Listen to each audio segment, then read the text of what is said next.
So if you've made it this far, you probably have a pretty good idea about what technical analysis is. And according to Wikipedia, technical analysis is a methodology for forecasting prices through the study of historical information, and we focus on price and volume.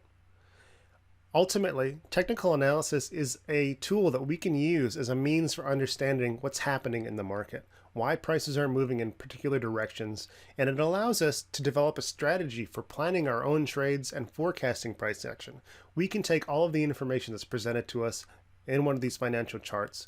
We can look at what has happened historically, plan a best case scenario, what's going to happen next, and make trade decisions based on that information that's presented to us. And technical analysis is a methodology for analyzing huge amounts of data. There are thousands of indicators that incorporate price information and present it in different ways. We have EMAs, we have Bollinger Bands, we have reversal indicators, and there are countless custom indicators that people have developed over the years that all focus on the same thing. They're giving us visual information that we can use and apply technical analysis towards making our own trade decisions. Technical analysis also incorporates all of the fundamental and news-driven information that's presented in the market.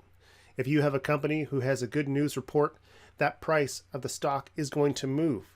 And the movement of that price incorporates and digests and internalizes all of that social media or news-driven information and allows you to use it to your own end.